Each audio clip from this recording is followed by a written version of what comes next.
Survive. कहानी की शुरुआत एक फैमिली से होती है जो कि अभी कैरेबियन ओशन में कुछ दिन की छुट्टियां बिताने अपनी बोट से आई थी। अब टॉम एक ओशनग्राफर है। ओशनग्राफर ऐसे वैज्ञानिक होते हैं जो कि समुद्र से जुड़े जीव जंतुओं और उसके एनवायरनमेंट पर ही रिसर्च करते हैं। सो अब टॉम अपनी पत्नी जूलिया और दो बच्चों केसी और बेन के साथ समुद्र में कुछ दिन छुट्टियां मनाने आया है ताकि वे अपने छोटे बेटे बेन का बर्थडे बोट में सेलिब्रेट कर सके। और अब जब बाकी सब एंजॉय कर ही रहे थे तो पीछे से जूलिया पानी में स्विम करने जाती है, लेकिन आज पानी में उसे कुछ अजीब सा महसूस हो रहा था। वहीं बोट में टॉम भी ध्यान नहीं देता कि अचानक से ही उनकी बोट के सारे ही इक्विपमेंट्स मेल फंक्शन कर रहे हैं और पीछे से जूलिया जो कि पानी में थी उसे महसूस होने लगता है कि उसके आसपास का पानी धीरे धीरे अपनी जगह बदलने लगा। वो जोर जोर से चिल्लाकर अपनी फैमिली को बुलाने लगती है, लेकिन उनकी बोट तो काफी दूर जा चुकी थी, जबकि पानी लगातार खुद ब खुद शिफ्ट होते हुए जूलिया को बोट से दूर खींचे जा रहा था। कि फॉर्चुनेटली टॉम नोटिस कर ही लेता है कि उसकी पत्नी जूलिया तो बोट में है ही नहीं और उन्हें वो काफी दूर मदद के लिए चिल्लाते हुए नजर आती है। अब टॉम जल्दी से बोट को मोड़ जूलिया के पास ले जाता है और फिर खुद पानी में कूदकर किसी तरह से उसने जूलिया को डूबने से बचा ही लिया था। दोनों ही बच्चे उन्हें वापस से बोट में खींचते हैं और जूलिया फाइनली सेफ थी। मगर टॉम उस पर काफी ही गुस्सा करता है। उसने पहले से सबको बता रखा था कि कोई भी पानी में कूदने से पहले पूरी ही फैमिली को इन्फॉर्म करेगा और जूलिया इसके लिए माफी भी मांगती है। अब चूंकि आज बेन का बर्थडे था तो उनकी फैमिली हॉलीडे खराब ना हो, इसलिए वे इस इंसिडेंट को यहीं इग्नोर कर आगे बढ़ने लगते हैं। हालांकि उन्होंने ये नोटिस नहीं किया कि पानी कभी ऐसे शिफ्ट नहीं होता और उनकी बोट के सारे ही इक्विपमेंट्स ढंग से काम नहीं कर रहे। अब शाम होते होते पूरी फैमिली ने बोट को डेकोरेट कर दिया था। वे बेन का 13वां बर्थडे सेलिब्रेट करने लगते हैं। बेन को ढेर सारे गिफ्ट देते हैं। पूरी फैमिली काफी खुश थी और वे एक साथ इस मोमेंट को फोटो लेकर कैप्चर भी कर लेते हैं। अब कुछ देर बाद बेन की बड़ी बहन केसी का बॉयफ्रेंड उसके पास वीडियो कॉल करता है। केसी उसे बताती है कि वे बोट में कितना एंजॉय कर रहे हैं, लेकिन उसका बॉयफ्रेंड कहता है कि उन्हें जल्दी से सरफेस पर वापस आ जाना चाहिए। दरअसल हर ओर अचानक से बड़े बड़े तूफान आने लगे। वो आगे रिवील करता है कि टीवी न्यूज में भी दिखाया जा रहा है कि ऐसा सिर्फ उनके यहाँ नहीं बल्कि पूरी पृथ्वी पर एक साथ हो रहा है। अब केसी तो ये सुनकर डर चुकी थी कि अचानक से हर ओर मौसम कैसे बदलने लगा और वो से कुछ और भी पूछ पाती। इसके पहले ही नेटवर्क कनेक्शन फेल हो जाता है। केसी जल्दी से भागकर अपनी फैमिली को सब रिवील करती है कि कैसे पूरी दुनिया में अचानक से बड़े बड़े तूफान आने लगे। वे कुछ भी समझ पाते इसके पहले ही उन्हें अपनी बोट से किसी के टकराने की आवाज आने लगती है और वे बाहर आकर देख पा रहे थे कि उनकी बोट के आसपास बहुत सारी वेल्स मछलियां इकट्ठा हो चुकी हैं, जबकि इस एरिया में तो वेल्स मछलियां होती भी नहीं थी। यानी कि जियोग्राफिकली बहुत कुछ वियर्ड हो रहा है जो कि अभी तो उनकी समझ के बाहर है। वही लगातार टक्कर लगने से बोट के इंजन को नुकसान हुआ था। सो उसे देखने टॉम अब पानी में डाइव करता है, लेकिन अब कुछ देर बाद जब वो वापस से ऊपर आया था तो बाकी सब नोटिस करते हैं कि उसके कंधे पर बहुत बड़ा कट लगा हुआ है। जूलिया जल्दी से उसके कंधे के कट को स्टिच करने लगती है और टॉम रिवील करता है कि किसी बड़ी व्हेल के टकराने से उनकी बोट का इंजन डैमेज हो गया, जिसे अभी तो वे रिपेयर भी नहीं कर सकते और वे शायद से अब समुद्र के बीचों बीच फंस चुके हैं। ये बोट अब मूव करने लायक नहीं बची और उन्हें यहीं से कॉल करके बाहर से मदद बुलानी होगी। अब केसी बाहर जाकर फिर से फोन करने की कोशिश भी करती है, लेकिन अब ना तो उनके फोन में कोई सिग्नल ही था और ना ही रेडियो ही काम कर रहे थे। हर कोई हैरान था कि अचानक से ये सब बंद क्यों पड़ गए। अब टॉम कैलकुलेशंस के बाद अपनी फैमिली को बताता है कि उनके पास टोटल 4 दिन का खाना और पानी है। वहीं उनकी बोट अभी एक शिपिंग रूट पर है, सो जल्द से जल्द यहाँ से गुजरने वाली बाकी शिप्स उन्हें नोटिस कर ही लेंगी। हालांकि उन्हें अभी ये नहीं पता कि बाहर बाकी की दुनिया में क्या चल रहा है। यहाँ वे डिस्कस कर ही रहे थे कि उन्हें बाहर से तेज आवाजें आने लगती है। वे बाहर जाकर देखते हैं कि अब आसमान से ढेर सारे ऑब्जेक्ट्स नीचे क्रैश हो रहे थे। उनकी संख्या भी बहुत ज्यादा थी, इसलिए इंजन डैमेज होने के बावजूद टॉम बोट को आगे ले जाने लगता है ताकि कहीं वे उनके ऊपर ही ना गिर जाएं। और वे फाइनली आखिरी गिरते हुए ऑब्जेक्ट से दूर निकल ही आए थे। हालांकि अब उनका इंजन बिल्कुल ही डैमेज हो गया और अब ये रिपेयर करने लायक भी नहीं बचा था। टॉम बाहर जाकर रियलाइज करता है कि आसमान से गिरते हुए ये ऑब्जेक्ट्स असल में सैटेलाइट्स थे, इसलिए ही उनके फोन्स या रेडियो कुछ भी काम नहीं कर रहा। लेकिन अचानक से वे नीचे कैसे गिर गए ये किसी को भी समझ नहीं आता। तो वहीं अब तक समुद्र में भी तेज तूफान आने लगता है। पूरी की पूरी बोट तेजी से हिल रही थी। सो टॉम अब जल्दी से अपनी पूरी फैमिली को ऊपर वाले डेक में इकट्ठा कर उन्हें लाइफ जैकेट्स पहना देता है ताकि अगर बोट पलट भी जाए तो कम से कम वे डूबे ना। वही उन्हें ग्रेविटी में भी एक शिफ्ट नजर आती है क्योंकि अचानक से ही उनके नाक से खून आने लगा था और वे समझ जाते हैं कि आज तो बहुत कुछ अजीब हो रहा है। सो वे इस तूफानी रात को किसी तरह से सरवाइव करते हैं और सुबह जब उनकी आंखें खुली ही थी तो वे देखते हैं कि अब उनकी बोट हर ओर से टूटी हुई है। वे जल्दी से बाहर निकलते हैं और हर कोई ये देखकर हैरान रह जाता है कि अब तो उनकी बोट के नीचे पानी ही नहीं था। उनकी बोट एक डेजर्ट के बीचों बीच खड़ी हुई थी। टॉम और फैमिली जल्द ही रियलाइज कर लेते हैं कि वे असल में किसी डेजर्ट में नहीं बल्कि वे तो अभी भी समुद्र के बीचों बीच मौजूद हैं। बस समुद्र का सारा ही पानी यहाँ से कहीं और शिफ्ट हो गया। इसका मतलब था कि बाहर की दुनिया में अब कोई जीवित नहीं बचा होगा। वैसे भी 70% सरफेस पर पानी ही होता है और अगर वो पानी बचे हुए 30% सरफेस पर चला जाए तो कोई भी नहीं बच पाएगा। टॉम नोटिस करता है कि उनका कंपास ढंग से काम नहीं कर रहा, यानी कि पृथ्वी के दोनों ही पोल्स अपनी डायरेक्शन से दूर शिफ्ट हो चुके हैं। हर कोई ये जानकर डर जाता है कि उनके बाकी के जानने वाले, उनके क्लासमेट्स, उनके कोलिग्स अब कोई भी जिंदा नहीं बचा होगा। किसी भी रोते हुए वापस से अपने रूम में आ जाती है क्योंकि अब तक उसका बॉयफ्रेंड भी मारा गया। किसी को कुछ भी समझ नहीं आता कि वे करे क्या।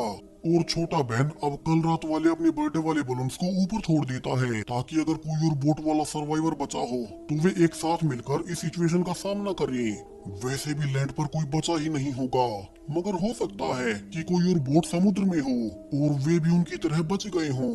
सो टॉम अब अपने आसपास की बोट्स में फिर से रेडियो से सिग्नल भेजने लगता है और सरप्राइजिंगली उसका कनेक्शन एक छोटी सबमरीन से हो भी गया था, जहां से एक आदमी जिसका कि नाम नाटो था वो उसे रिवील करता है कि कल रात जब वो इवेंट हुई तब वो अपने साथियों के साथ अपनी सबमरीन में पानी के बहुत नीचे था और फिर वो सब हुआ और अब वो अकेला ही जिंदा बचा है। दोनों आपस में बातें कर डिस्कस करते हैं कि उन्हें आगे क्या करना चाहिए क्योंकि शायद से उनकी मदद करने वाला कोई जिंदा ही नहीं बचा होगा। और नाटो अब उसे रिवील करता है कि उसकी कैलकुलेशंस के अनुसार समुद्र का पानी जो कि दूसरी दिशा में गया है वो फिर से एक हफ्ते बाद अपनी ओरिजिनल पोजीशन में पहुंच जाएगा। तो नाटो के अनुसार वो तो सबमरीन के जरिए सरवाइव कर लेगा, मगर टॉम को जल्द से जल्द किसी ऊंची जगह पर पहुंचना होगा इससे पहले कि समुद्र का पानी फिर से वापस लौटे। अब टॉम रिक्वेस्ट करता है कि नाटो उनकी फैमिली को अपनी सबमरीन में आने दे क्योंकि उसके साथी तो वैसे भी मर चुके हैं। लेकिन नाटो के अनुसार उसकी सबमरीन काफी ज्यादा छोटी है जिसमें कि ज्यादा से ज्यादा सिर्फ 3 ही लोग फिट हो सकते हैं।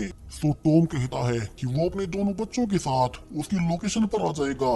वो बस उसके बच्चों को सबमरीन में आने दे और वो खुद अपनी पत्नी के साथ वहाँ से पैदल किसी ऊंची जगह के लिए निकल जाएगा।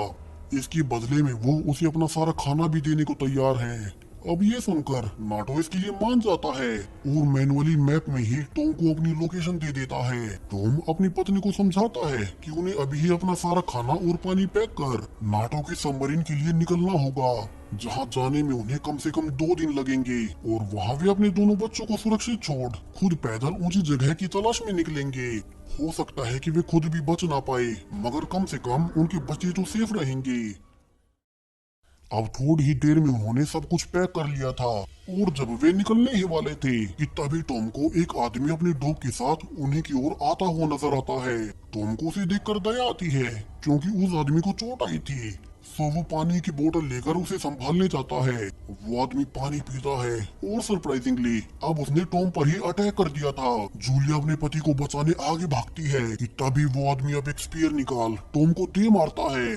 टॉम वहीं मारा गया था जबकि जूलिया जोरों से चिल्लाई जा रही थी। उसके पति ने एक सर्वाइवर की मदद करने की कोशिश की, मगर उसने बड़ी बेरहमी से टॉम को ही मार डाला। वो समझ जाती है कि ये आदमी उन्हें भी हैरेस करने की कोशिश करेगा और उनका सारा ही खाना पानी छीन लेगा। सो वो जल्दी से वापस से बोट की ओर भागकर अपने बच्चों से कहती है कि उन्हें जल्दी से छिपना होगा क्योंकि वो सर्वाइवर उन्हीं की ओर बढ़ रहा है। जूलिया जल्दी से बोट के केबिन को लॉक कर अपने बच्चों को छोटे छोटे बॉक्सेस में छिपने को कहती है और उन्हें एक फ्लेयर गन खुद की सुरक्षा के लिए देकर खुद बाहर निकल जाती है ताकि उस आदमी पर अटैक कर सके। जबकि वो आदमी अब तक केबिन के दरवाजे को तोड़ रहा था और अंदर आकर अब वो खाना खाते हुए नोटिस करने लगता है कि यहाँ बोट में उसके काम का उसे क्या क्या मिलेगा। वो खाना खाते हुए पूरी बोट की तलाशी लेने लगता है जबकि जूलिया ऊपर से चाकू लेकर उसके आने का इंतजार कर रही थी ताकि वो उस पर वार कर सके।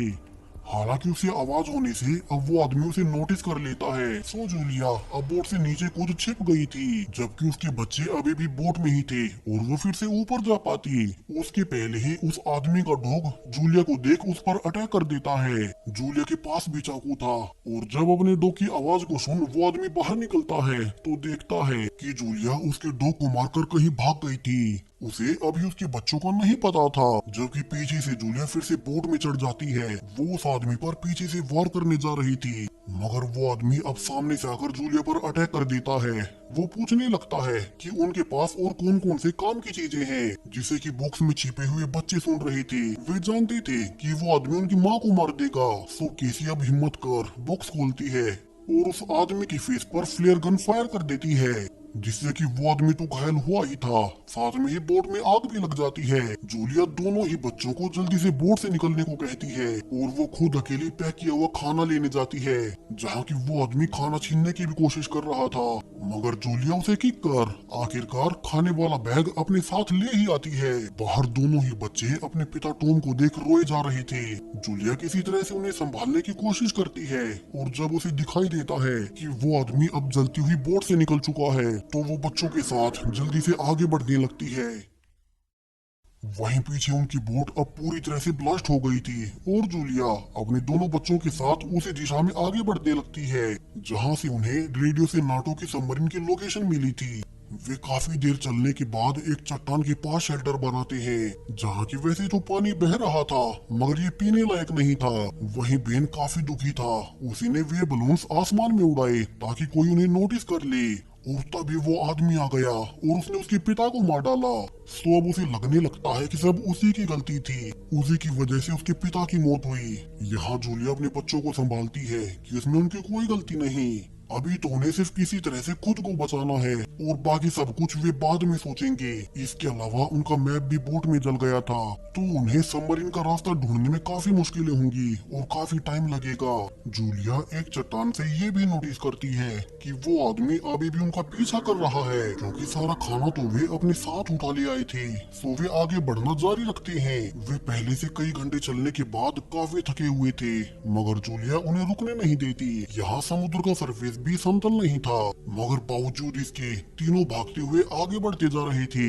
वे रास्ते में देखते भी हैं कि समुद्र के सरफेस से पानी तो चला गया, मगर यहाँ भी तक भी प्लास्टिक बोतल्स के ढेर लगे हुए थे। ये सारा ही कचरा कभी इंसानों द्वारा समुद्र में फेंका गया था। वहीं उनके पास अब पीने का पानी भी बहुत कम बचा था और जब बेन डिहाइड्रेट होने ही वाला था तो जूलिया अपना सारा बचा हुआ पानी उसे ही पिला देती है। वहीं केसी भी अब तक हिम्मत हार चुकी थी। वो कहती है कि वे जहाँ कहीं भी जा रहे हैं, क्या गारंटी है वो उन्हें वो सबमरीन मिल ही जाएगी। वैसे भी जल्दी समुद्र का पानी वापिस आने वाला है, सो उनका मरना तो वैसे भी तय है। लेकिन जूलिया चिल्लाकर उन्हें आगे बढ़ते रहने को कहती है। वे और आगे चलकर देखते भी हैं कि यहाँ सरफेस पर एक टूटे हुए प्लेन का ढांचा पड़ा था, जो कि शायद से सदियों पहले समुद्र में क्रैश हुआ होगा, मगर अब पानी हटने से पहली बार उन्हें ये दिखाई दिया है। जूलिया आज की रात यहीं बिताने का फैसला करती है। उसे समझ नहीं आ रहा था कि सिर्फ एक ही दिन में उनके साथ कितना कुछ घट गया।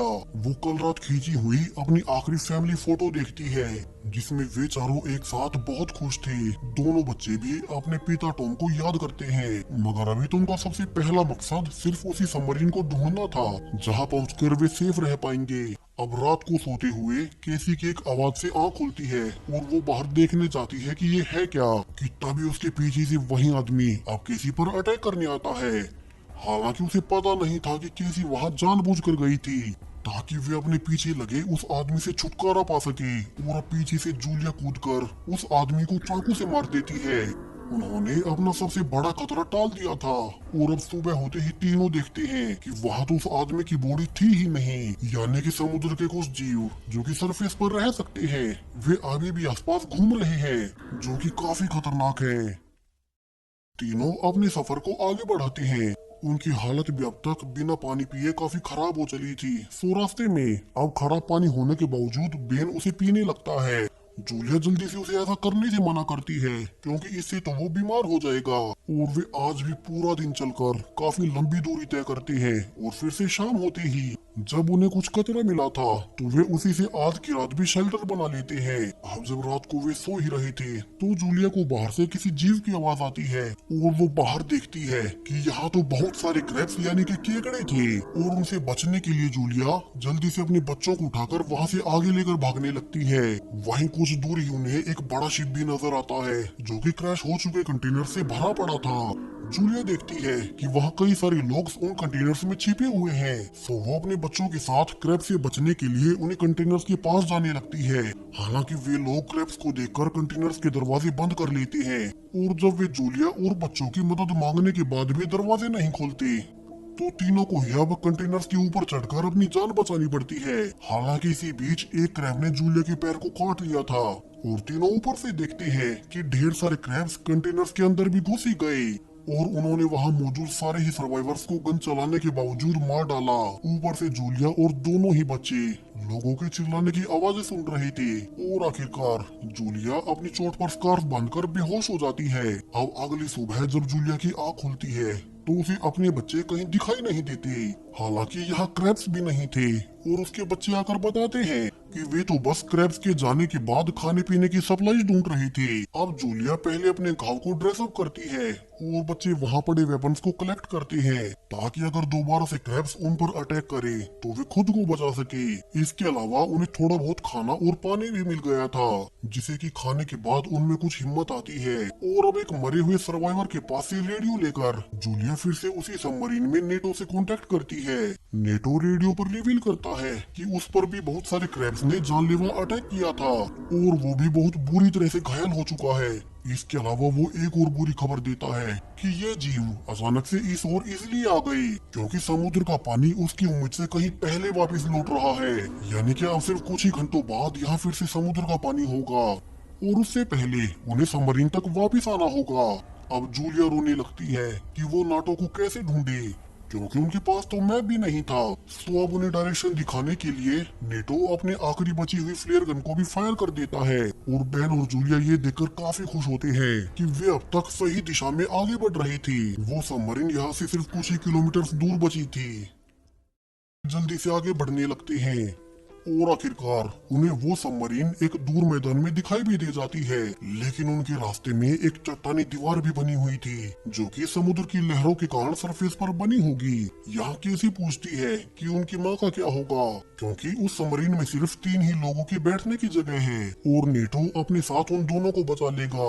लेकिन जूलिया कैसे बचेगी? वहीं अब तो कुछ ही घंटों में पानी भी आने वाला है तो वो कहीं जा भी नहीं पाएगी। हालांकि जूलिया कहती है कि अभी उन्हें ये सब सोचने की जरूरत नहीं, वे पहले सबमरीन तक पहुंचेंगे और आगे तय करेंगे कि उन्हें करना क्या है। और अब जब वे किसी तरह से उस चट्टानी रास्ते को पार कर आगे बढ़ ही रहे थे कि बीच में पत्थर गिरने से जूलिया दोनों बच्चों से अलग हो जाती है। वो चिल्लाकर दोनों से कहती है कि वे सबमरीन के पास भागकर चले जाएं।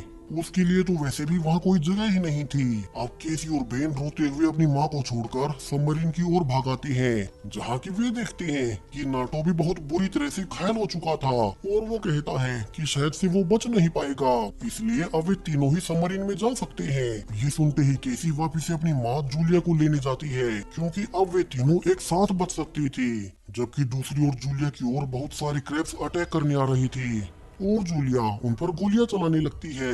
यहाँ जब उसकी गोलियां खत्म होने ही वाली थी कि पीछे से केसी आकर उसे पत्थरों से निकाल ही लेती है। हालांकि क्रैब्स अब तक उनके पीछे ही थे और वे भागते हुए सबमरीन की छत पर चढ़ जाते हैं। वे क्रैब्स को गोलियां मारते हुए नोटिस कर रहे थे कि समुद्र का पानी वापिस आ रहा है और अब आखिरी वक्त पर तीनों फाइनली सबमरीन में आ ही जाते हैं।